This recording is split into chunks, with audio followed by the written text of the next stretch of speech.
예레미야 34장 8절에서 22절까지 교독하시고 마지막 절 같이 읽겠습니다.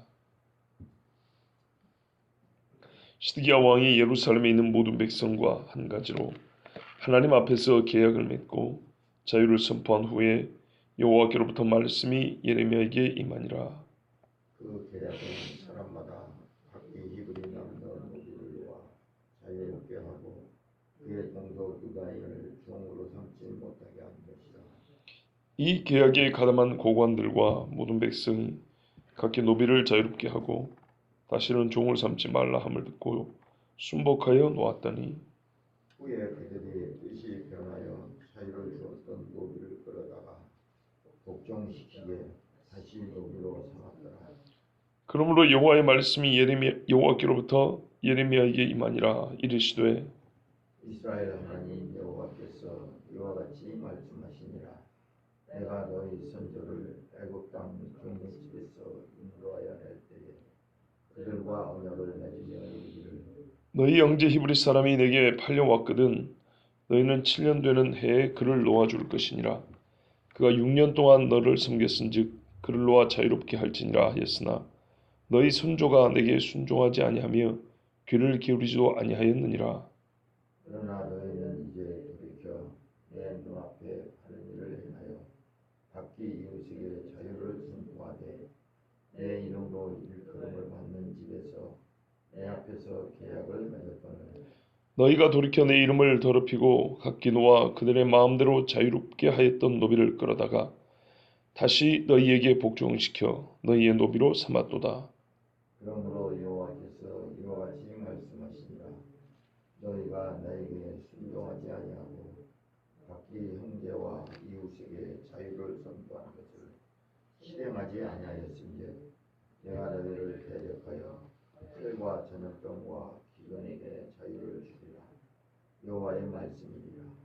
내가 너희를 세계 여러 나라 가운데에 흩어지게 할 것이며 송아지를 둘로 쪼개고 그 두 조각 사이로 지나매 내 앞에 언약을 맺었으나 그 말을 실행하지 아니하여 내 계약을 어긴 그들을 곧 송아지 두 조각 사이로 지나 유다 고관들과 예루살렘 고관들과 내시들과 제사장들과 이 땅 모든 백성을 내가 그들의 원수의 손과 그들의 생명을 찾는 자의 손에 넘기리니 그들의 시체가 공중의 새와 땅의 짐승의 먹이가 될 것이며 또 내가 유다의 시드기야 왕과 그의 고관들을 그의 원수의 손과 그의 생명을 찾는 자의 손과 너희에게서 떠나간 바벨론 왕의 군대의 손에 넘기리라.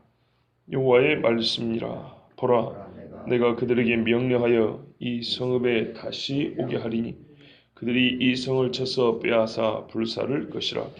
내가 유다의 성읍들을 주민이 없어 처참한 황무지가 되게 하리라. 아멘.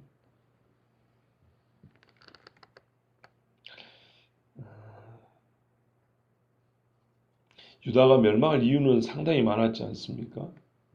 하나님이 또 다른 이유를 말씀해 주십니다. 시드기야에게 어제 상당히 좋은 호의적인 그런 하나님의 예언이 있었습니다. 그런데 오늘은 갑자기 또 아주 혹한 그런 평가와 판단을 내리고 있단 말입니다.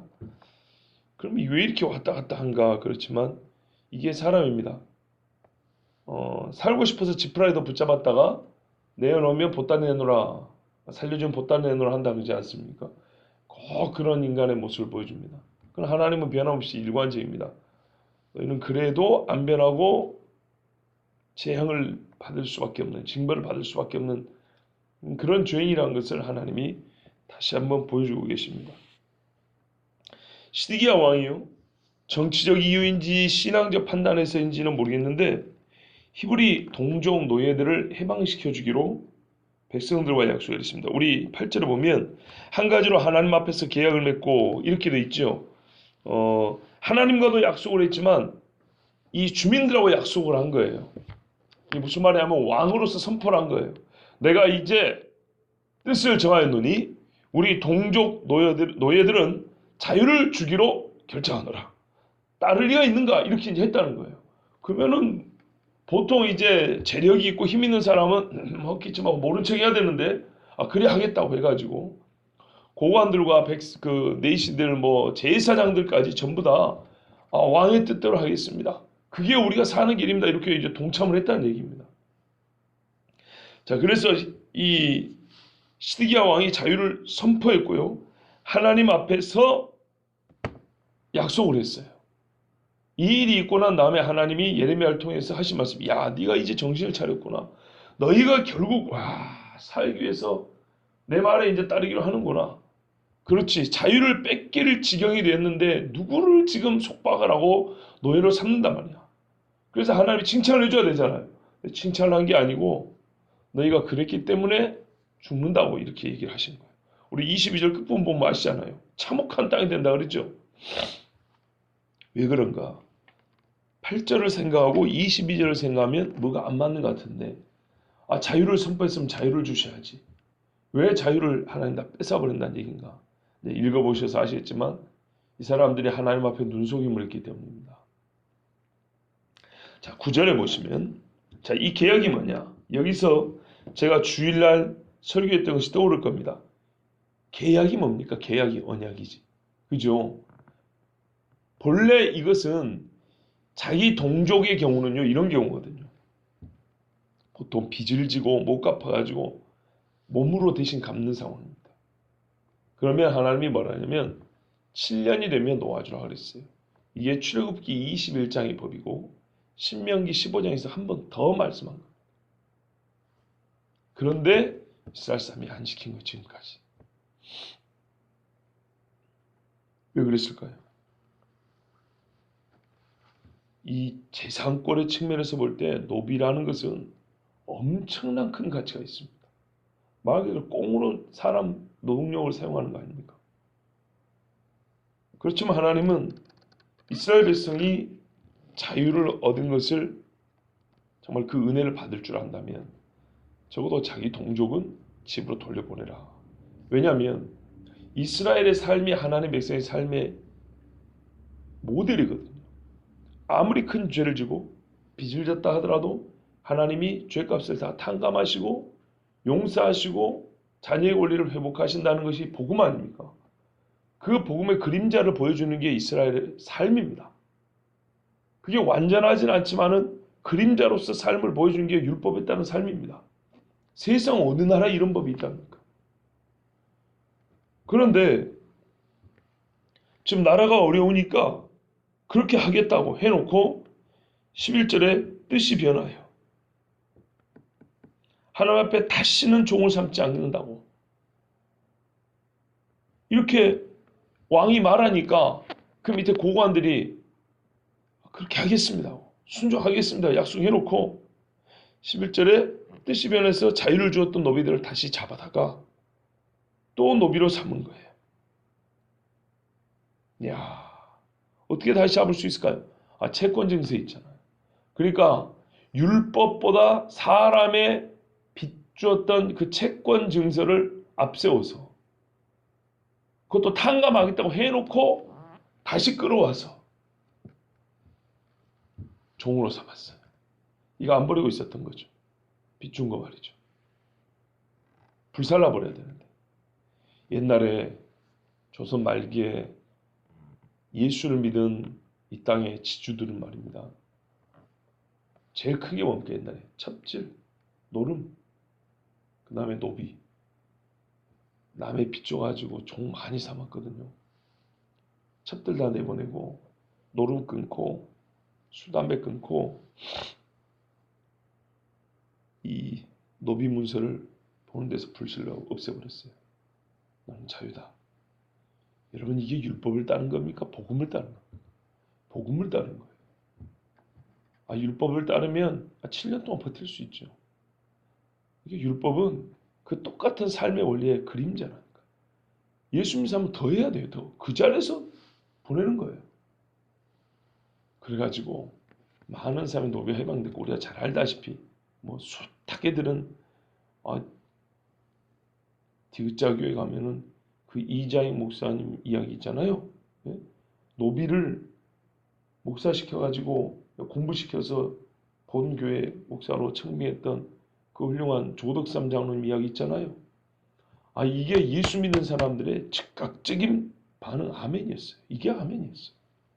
그런데 유다 백성이 전 세계 모든 사람한테 하나님 섬기는 법이 뭔지 보여달라고 했던 이 유다 백성이 지금 수백 년 동안 지켜오지 않은 율법, 거의 처음으로 지키는 건데 이것도 얼마 못 돼서 뒤집어가지고 사람의 채권 증서를 하나님의 율법 위에다 놓고 율법은 몰라.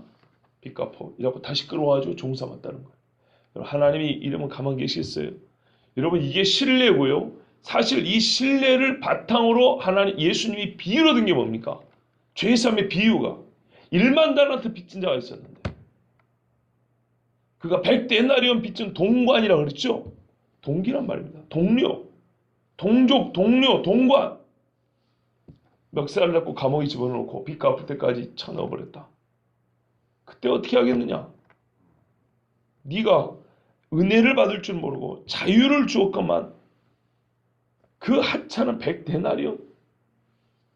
이야, 너 1만 달란트 금, 한 달란트가 어림잡아 35에서 40kg 금덩어리라니까, 금덩어리. 1만 개라면 말 그대로 아무도 못 갚는 일입니다. 세상에 어떤 수를 다동으로도 갚지 못할 죄를, 빚을 갚아줬더니 세상에 한다는 게 100데나리온? 한 석 달 일하면 벌 수 있는 돈을 가지고 그걸 감옥에다 집어넣었다고? 너 감옥에 들어가. 갚을 때까지. 그럼 절대 나와도 못 갚네. 감옥에 들어서 그걸 어떻게 갚겠어요? 그때 어떻게 했어요, 우리 주님이? 그에 받는 율, 그에 받는 형벌의 크기를 우리에게 가르쳐 준 겁니다. 지금 이 보세요. 이건 실제 있었던 일입니다. 똑같은 짓이 여기에 있어요.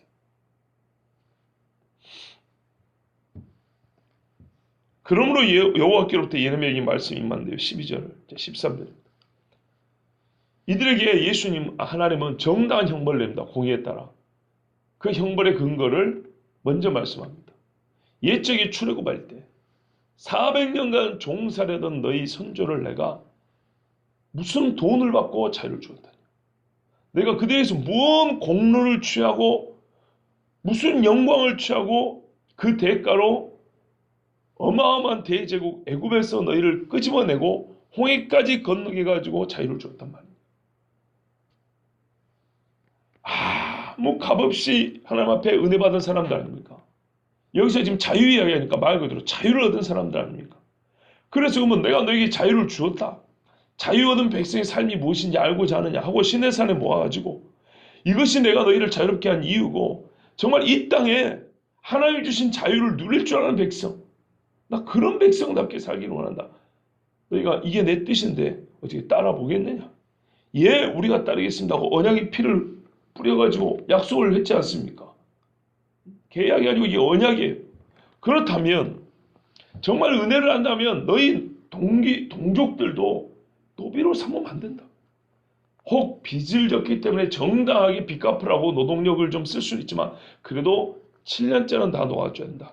이게 은혜를 안다는 것이다. 다윗을 보세요. 사울 집이 죽인다고 일평생 쫓아다녔지만 그 아들 요나단과 맺은 약속이 있지 않습니까? 그래서 나중에 요나단 집이 다 죽었어요. 근데 양다리를 저는 아들 무비보셋이라는 애가 하나 있었는데 얘를 데려다가 왕자들과 함께 식사를 하잖아요. 다윗이 개인적으로는 다리 재는 사람을 얼마나 싫어하냐면 옛날에 시온성을 차지할 때, 예루살렘성을 공격해 차지할 때 사람들이 비웃었거든요. 이 성은 얼마나 견고한지 다윗 니까지 꺄우리 까부르고 대단한 군이라고 해봐야 다리 저는 속된 말이지만 이해를 해주십시오. 다리 저는 병신도 니까지 거 다 막을 수 있어요. 왜? 성이 워낙에 강하니까 다리 저는 사람도 성벽 위에서 돌 던지고 창 던지면 다윗 너를 막을 수 있다고 다윗을 조롱할 때 쓴 그런 참 좋지 않은 말이 이 다리 저는 사람들 이야기거든요. 개인적으로 다윗이 별로 안 좋아해. 그런데도 요나단과의 약속을 생각할 때 그 좋지 않은 생각이 자꾸 떠오를 거 아닙니까? 옛날에. 그런데도 무비보셋에게 은혜를 베풀었어요. 은혜 받을 줄 알았기 때문에 은혜를 베풀 줄도 알았어요. 그런데 말이에요. 이 유다 사람들이 하나님께서 그렇게 언약을 맺었고 14절 보시면 이게 신명기 15장 12절 말씀입니다. 너희 형제 히브리 사람이 내게 팔려왔거든 너희는 7년 되는 해에 그를 놓아줄 것이니라. 그가 6년 동안 너를 섬겼은지 그를 놓아 자유롭게 할지니라 하였으나 너희 선조가 지금까지 순종하지 아니하고 귀를 기울이지 않는다. 관심도 없었다. 그런데 너희가 이제라도 돌이켜서 내 눈앞에 바른 길을 행하였으며 잠시라도 했다 이거예요. 하나님이 얼마나 기분이 좋겠어요. 그죠? 각기 이웃에게 자유를 선포하되 내 이름으로 일컬음을 받는 집에서 내 앞에서 계약이 아니고 언약을 맺었으나. 그러니까요. 옛날에 하나님이 그 언약을 주실 때 이스라엘이 아멘으로 받았지 않습니까? 사실 이때 이거 한 거는 이스라엘이 자기들이 하나님 우리 계약 한번 맺읍시다. 우리가 얘들 놓아줄 테니까 하나님도 우리를 바벨론 군대에서 자유롭게 해주십시오. 자기들 딴에는 그런 식으로 말했을지 모르지만 본래 이건 하나님이 처음부터 주신 거란 말이에요. 그거를 그래서 언약갱신이라는 거예요. 본래 하나님이 준 거를 우리가 깨뜨렸는데 하나님 다시 그 언약을 주신다면 기회를 주신다면 우리가 그대로 살아보겠습니다. 이게 언약갱신이지. 사람들이 이참에 생각을 해가지고 하나님과 무슨 타협의 산물로 내놓은 계약이 아닙니다. 참 조심해야 된다. 만약 이게 계약이라면 이때 처음으로 사람들의 머릿속에서 나와야 돼요. 근데 이거는 이미 하나님이 주신 걸 수백 년 동안 안 지킨 거예요. 거의 1000년을 안 지킨 거예요. 자, 그래가지고 정말 오랜만에 바른 일을 행했고 하나님 앞에서 그것도 보세요. 내 이름으로 일컬음을 받는 집이니까 성전까지 가가지고 이 왕과 고관들이 얼마나 멋들어지게 언약 행사를 맺겠습니까? 그렇죠. 나라도 막 지금 풍전등화니까 거창하게 한 겁니다. 그런데 다시 너희에게 복종시켜온 너희 노비로 삼았도다.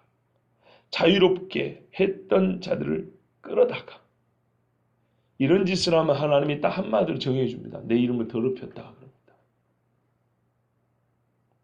하나님의 이름을 더럽힌 이들에게 우리 주님이 어떻게 하시겠습니까? 아까 말씀드린 마태복음 18장에 1만 달란트 탕감받았으나 그 은혜를 모른 자와 같이 벌하실 수밖에 없습니다. 이제 판결입니다. 그러므로 여호와께서 말씀하시니라. 너희가 나에게 순종하지 아니하고 각기 형제와 이웃에게 자유를 선포한 것을 실행하지 아니하였은지 내가 너희를 대적하여 칼과 전염병과 기근에게 자유를 주리라. 이 부분은요 하나님 말씀 너무 멋지고요. 뭐 항상 그러시지만 번역도 잘했어요. 지금 주제가 뭔가 자유거든요. 너희가 하나님의 백성으로서 죄에 사로잡히면 우리 로마서 읽은 죄의 종이지. 사람이 누구에게 복종하든지 그의 종이라고 그랬거든. 죄의 종이었던 자들이 그 죄의 결과 바벨론 사람의 종이 될 수밖에 없는 겁니다. 그런데 이때 하나님이 나의 말에 순종하는 자에게는 자유를 준다.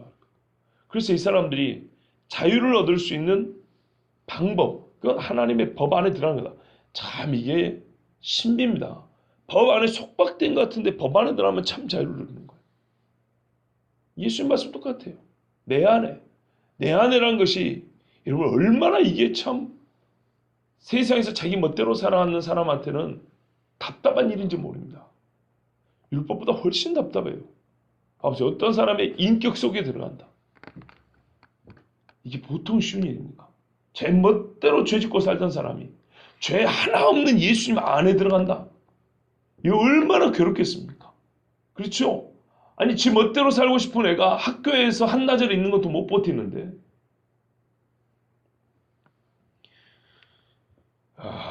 그런데 말입니다. 이 사람들이 그렇게 자기 멋대로 자유를 취하고자 하면 하나님은 어떻게 하냐?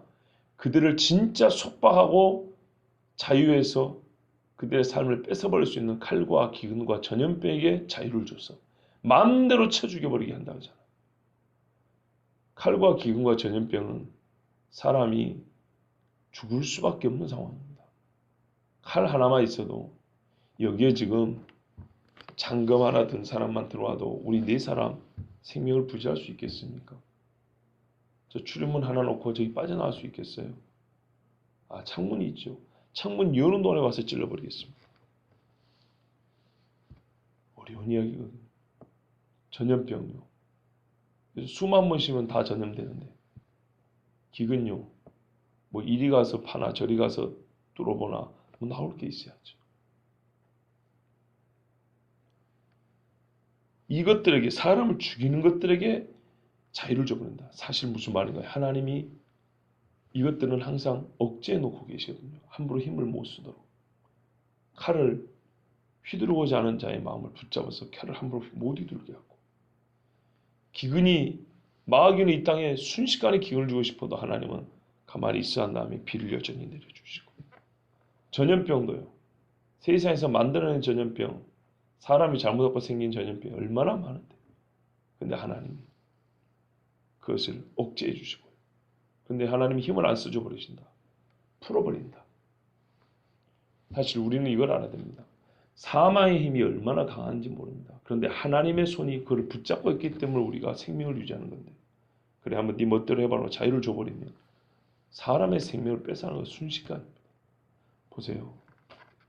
이스라엘이 범죄했을 때 하나님이 한번 잠깐 그 힘을 내버려둬도 어떻게 됩니까? 그래 네 사망의 힘을 한번 뻗쳐봐라 하니까 하루에 몇만 명씩 죽어버리잖아. 그 후에 내가 너희를 세계 여러 나라 가운데 흩어지게 할 것이며 흩으면 자유인가요? 아니죠. 감옥에 갇혔던 사람들에게 흩어짐은 자유지만 평안히 살던 사람에게 흩어버린다면 전부 다 종으로 흩은다는 얘기입니다.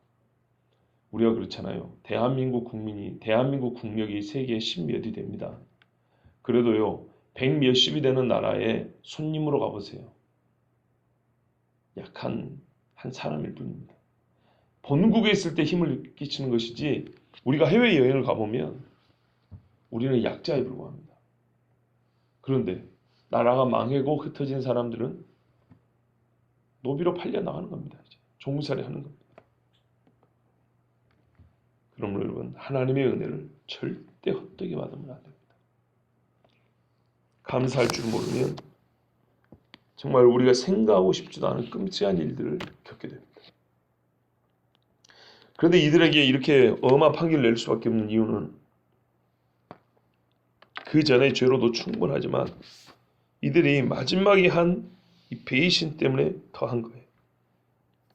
18절, 19절을 보시면 옛날에 하나님이 아브라함하고 언약을 맺을 때는 이 염소를 쪼갠 다음에 하나님이 혼자 불로 임하셔서 지나가셨어요. 근데 이때는 말이죠. 이 백성이 워낙에 다급하니까 자기들이 송아지를 둘로 쪼개놓고 자기들이 지나간 거예요. 이게 옛날 아브라함 언약의 기억을 더듬어 가지고 쓴 것이 아니고요. 이 사람들이 실제로 했던 행동입니다. 그러니까 이게 아브라함 언약으로 생각하면 아브라함 때하고 다른데 뭐가 맞지? 둘 중에 뭐 이런데 그게 아니고 이 사람들이 옛날에 하나님과 아브라함의 맺은 언약을 기억하고 있기 때문에 급하니까 자기들이 흉내를 낸 거예요. 송아지를 쪼개놓고 하나님 우리에게 자유를 주시옵소서. 그러면 우리도 노비를 내놓겠습니다. 하나님 말씀드리지는 순종하겠습니다. 자 우리가 갑니다 하고 왕, 요즘으로 하는 장차관들, 법관들, 제사장들 다 지나간 거예요. 자 이제 그랬으면 어떻게 돼야 됩니까? 책임 누가 져야 돼요? 유다 백성들, 그 고관들이 져야 되죠. 그런데 얼마나 이 언약을 우습게 알았던지 얼마 못돼서 쫓겨났던 종들 다시 잡아갖고 노비시켰다 되지 않습니까? 이 쪼갠 짐승 사이로 지난다는 뜻이 뭡니까? 내가 어기면 나를 이렇게 쪼개라 이런 말이거든요. 그래서 하나님이 그래 너 이거 한 대로 해주마 이 말씀입니다. 그래서 하나님은 그들을 이 땅 모든 백성을 내준다고 19절에 그렇게 말씀하고 있죠. 내 앞에서 언약을 맺고 짐승 사이로 지나가기까지 해놓고 그것도 은밀한 데 아니고 성전에 한두 사람도 아니고 왕부터 백성의 고관들 제사장들까지 진짜 하나님 말씀 지키면은 누구보다 잘 지켜야 될 사람들이 다 모여가지고 이렇게 해놓고 이 국가적 반영 아닙니까? 그래서 그들 다 내주고 심지어 어떻게 해요? 원수와 생명을 찾는 자의 손에 넘겨. 그럼 다 죽이는 거죠. 그 시체로 공주의 새와 땅의 짐승의 먹기가 되게 할 것이며, 가장 이게 비참한 지경을 말하는 거예요. 그 다음에 유다 시드기야 왕 고관들은 원수와 손에 그 생명을 찾는 자의 손에, 또한 너희를 떠나간 바벨론 왕의 군대의 손에 넘기리라. 이것은 하나님이 옛날에 했던 것을 단순히 반복한 게 아니고 이들의 이 죄 때문에 하나님이 새롭게 선고한 판결문입니다. 22절에 그 이유가 정리가 돼서 나와 있는데요. 여호와의 말씀이라. 보라, 내가 그들에게 명령하여 이 성읍에 다시 오게 하리니. 하나님께서 잠시 바벨론 군대를 퇴각시켰던 사실이 지금까지 알려지지 않았죠. 우리가 여기까지는 생각을 못했죠. 이제 정리가 됩니다. 그러니까 바벨론이 우리가 이 앞에 읽은 대로 쳐들어와가지고 견고함 성읍 한 3군데 정도 남았지 않습니까? 그 정도 되니까 유다가 끝났다고 다 판단을 내린 거예요. 그러면은 우리가 옛날 계백장군도 그랬다잖아요. 나당 연합군이 쳐들어왔는데 전쟁에 승리하지 못하면 노비 생활을 해야 된다. 차라리 죽을래 노비로 살래. 가족들이 죽겠다니까 이것이 다 죽이고 나갔잖아요. 그러니까 딱 형세를 보니까 이거는 죽거나 노비 생활하는 둘 중에 하나인 거예요. 그래서 하나님 앞에 옛날에 하나님 하신 말씀 중에 이 자유와 생명에 관한 제일 큰 언약이 뭐냐? 바로 이 문제였거든요. 그래서 이걸 깨닫고 다행히도 깨닫고 하나님 우리가 하나님의 말씀을 이제 순종하겠습니다 하고 이 높은 양반들이 짐승을 쪼개놓고까지 거기 지나가면서 약속을 다 했어요. 그러니까 하나님 얼마나 인자와 긍휼이 많으신가.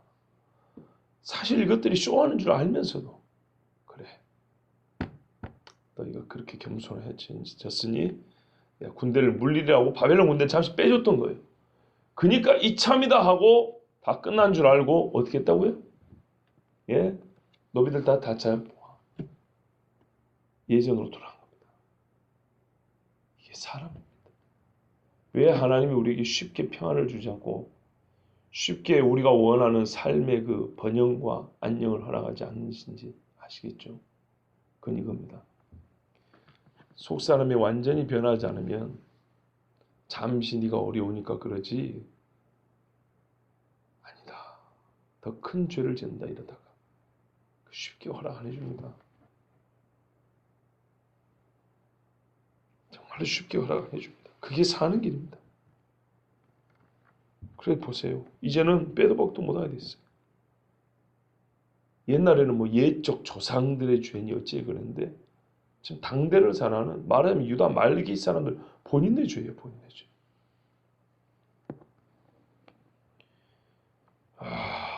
주여.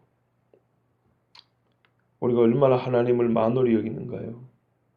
갈라디아서 그러잖아요. 여호와는 만홀히 여김을 받지 아니하시나니 사람이 무엇으로 심든지 그대로 거두리라 그랬단 말이에요.